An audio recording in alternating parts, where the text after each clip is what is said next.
ಪ್ರವಾದಿ ಎಜಕೇಲನ ಗ್ರಂಥದಿಂದ ವಾಚನ. ಅಧ್ಯಾಯ 16, ವಾಕ್ಯಗಳು 1-15 ಮತ್ತು 60-63.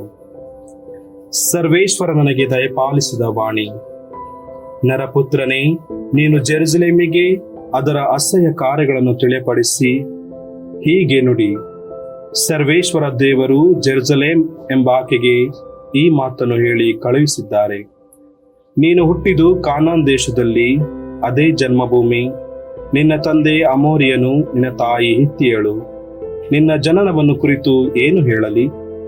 ನೀನು ಹುಟ್ಟಿದ ದಿನದಂದು ಯಾರು ನಿನ್ನ ಹೊಕ್ಕಳು ಕೊಯ್ದು ಕಟ್ಟಲಿಲ್ಲ, ನಿನ್ನನ್ನು ನೀರಿನಿಂದ ತೊಳೆದು ಶುಚಿ ಮಾಡಲಿಲ್ಲ, ನಿನಗೆ ಉಪ್ಪನ್ನು ಸ್ವಲ್ಪವೂ ಸವರಲಿಲ್ಲ, ನಿನ್ನನ್ನು ಬಟ್ಟೆಯಲ್ಲಿ ಸುತ್ತಲೇ ಇಲ್ಲ.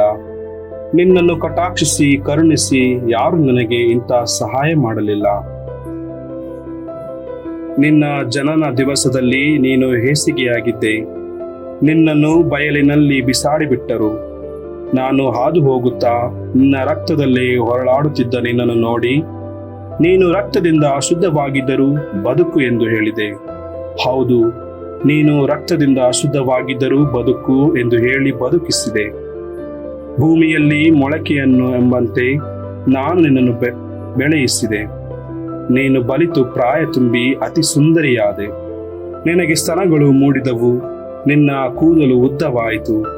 ಆದರೆ ನೀನು ಬಟ್ಟೆ ಇಲ್ಲದೆ ಬೆತ್ತಲೆಯಾಗಿದ್ದೆ. ನಾನು ಪುನಃ ಹಾದು ಹೋಗುತ್ತಾ ನಿನ್ನನ್ನು ನೋಡಲು, ಇಗೋ, ನೀನು ಮದುವೆಗೆ ಸಿದ್ಧಳಾದೆ. ಆಗ ನಾನು ನನ್ನ ಹೊದಿಕೆಯ ಸೆರಗನ್ನು ನಿನಗೆ ಹೊದಿಸಿ ನಿನ್ನ ಮಾನವನ್ನು ಕಾಪಾಡಿದೆ. ಇದಲ್ಲದೆ ನಾನು ನಿನಗೆ ಮಾತು ಕೊಟ್ಟು ಒಡಂಬಡಿಕೆ ಮಾಡಿಕೊಂಡೆ. ಆದ್ದರಿಂದ ನೀನು ನನ್ನವಳಾದೆ. ಇದು ಸರ್ವೇಶ್ವರನಾದ ದೇವರ ನುಡಿ. ಆಗ ನಾನು ನೀರಿನಲ್ಲಿ ನಿನಗೆ ಸ್ನಾನ ಮಾಡಿಸಿ ನಿನ್ನ ಮೇಲೆ ರಕ್ತವನ್ನು ತೊಳೆದು ಬಿಟ್ಟು ನಿನಗೆ ತೈಲವನ್ನು ಹಚ್ಚಿದೆ. ಇದಲ್ಲದೆ ಕಸೂತಿಯ ಬಟ್ಟೆಯನ್ನು ನಿನಗೆ ತೊಡಿಸಿ, ಕಡಲು ಹಂದಿಯ ತುಗಲಿನ ಕೆರಗಳನ್ನು ನಿನ್ನ ಕಾಲಿಗೆ ಮೆಟ್ಟಿಸಿ, ನಯವಾದ ನಾರು ಮಡಿಯನ್ನು ನಿನಗೆ ಉಡಿಸಿ, ರೇಷ್ಮೆಯ ಹೊದಿಕೆಯನ್ನು ನಿನಗೆ ಹೊದಿಸಿ, ಮತ್ತು ನಾನು ನಿನ್ನ ಕೈಗಳಿಗೆ ಬಳೆಗಳನ್ನು, ಕೊರಳಿಗೆ ಮಾಲೆಯನ್ನು, ಮೂಗಿಗೆ ಮೂಗುತಿಯನ್ನು, ಶಿರಸ್ಸಿಗೆ ಸುಂದರ ಕಿರೀಟವನ್ನು ಇಟ್ಟು ನಿನ್ನನ್ನು ಆಭರಣಗಳಿಂದ ಸಿಂಗರಿಸಿದೆ. ನಿನ್ನ ಒಡವೆಗಳು ಬೆಳ್ಳಿ ಬಂಗಾರಗಳಾದವು.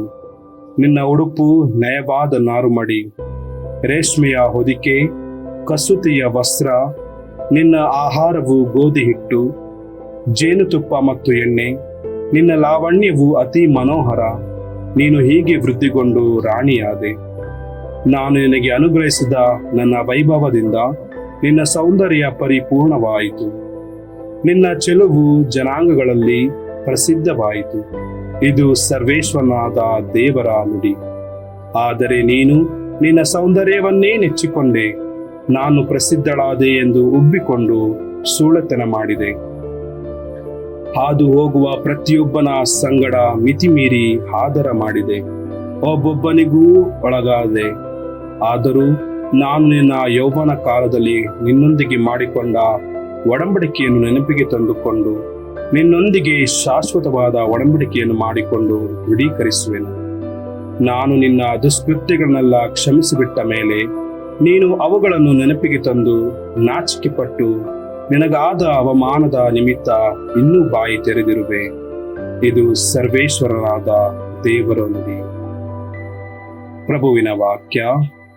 ದೇವರಿಗೆ ಕೃತಜ್ಞತೆ ಸಲ್ಲಲಿ. ಸಂತ ಮತ್ತಾಯನು ಬರೆದ ಶುಭ ಸಂದೇಶದಿಂದ ವಾಚನ. ಅಧ್ಯಾಯ 19, ವಾಕ್ಯಗಳು 3-12. ಆ ಕಾಲದಲ್ಲಿ ಫರಿಸಾಯರಲ್ಲಿ ಕೆಲವರು ಯೇಸುವಿನ ಬಳಿಗೆ ಬಂದು ಅವರನ್ನು ಮಾತಿನಲ್ಲಿ ಸಿಕ್ಕಿಸುವ ಉದ್ದೇಶದಿಂದ, ಯಾವುದಾದರೂ ಕಾರಣದಿಂದ ಗಂಡನು ತನ್ನ ಹೆಂಡತಿಯನ್ನು ಬಿಟ್ಟು ಬಿಡುವುದು ಧರ್ಮಸಮ್ಮತವೋ ಎಂದು ಕೇಳಿದರು. ಅದಕ್ಕೆ ಪ್ರತ್ಯುತ್ತರವಾಗಿ ಯೇಸು, ಸೃಷ್ಟಿಕರ್ತ ಆದಿಯಿಂದಲೇ ಅವರನ್ನು ಗಂಡು ಹೆಣ್ಣಾಗಿ ಉಂಟು ಮಾಡಿದರು ಎಂದು, ಈ ಕಾರಣದಿಂದಲೇ ಗಂಡನು ತನ್ನ ತಂದೆ ತಾಯಿಗಳನ್ನು ಬಿಟ್ಟು ತನ್ನ ಹೆಂಡತಿಯನ್ನು ಕೂಡಿಕೊಂಡು ಅವರಿಬ್ಬರು ಒಂದಾಗಿ ಬಾಳುವರು ಎಂದು ಹೇಳಿದ್ದಾರೆಂಬುದಾಗಿ ನೀವು ಪವಿತ್ರ ಗ್ರಂಥದಲ್ಲಿ ಓದಿಲ್ಲವೇ? ಹೀಗಿರುವಲ್ಲಿ ಇನ್ನು ಮುಂದೆ ಅವರು ಇಬ್ಬರಲ್ಲ, ಒಂದೇ ಶರೀರವಾಗಿರುವರು. ಈ ನಿಮಿತ್ತ ದೇವರು ಒಂದುಗೂಡಿಸಿದ್ದನ್ನು ಮನುಷ್ಯನು ಬೇರ್ಪಡಿಸದೇ ಇರಲಿ ಎಂದರು. ಹಾಗಾದರೆ ವಿವಾಹ ವಿಚ್ಛೇದನ ಪತ್ರವನ್ನು ಕೊಟ್ಟು ಹೆಂಡತಿಯನ್ನು ಬಿಟ್ಟು ಬಿಡಬಹುದೆಂದು ಮೋಶೆಯು ನೇಮಿಸಿದ್ದು ಏಕೆ ಎಂದು ಫರಿಸಾಯರು ಮರುಪ್ರಶ್ನೆ ಹಾಕಿದರು. ನಿಮ್ಮ ಹೆಂಡತಿಯನ್ನು ನೀವು ಬಿಡಬಹುದೆಂದು ಮೋಶೆ ಅನುಮತಿ ಇತ್ತದ್ದು ನಿಮ್ಮ ಹೃದಯ ಕಾಠಿಣ್ಯ ನಿಮಿತ್ತದಿಂದಲೇ, ಆದರೆ ಅದು ಆದಿಯಿಂದಲೇ ಆಗಿರಲಿಲ್ಲ. ನಾನು ನಿಮಗೆ ಹೇಳುವುದನ್ನು ಕೇಳಿ, ತನ್ನ ಹೆಂಡತಿಯನ್ನು ಅವಳ ದುರ್ನಡತೆಯ ಕಾರಣದಿಂದಲೇ ಬಿಟ್ಟು ಮತ್ತೊಬ್ಬಳನ್ನು ಮದುವೆ ಮಾಡಿಕೊಳ್ಳುವ ಪ್ರತಿಯೊಬ್ಬನೂ ವ್ಯಭಿಚಾರಿಯಾಗುತ್ತಾನೆ.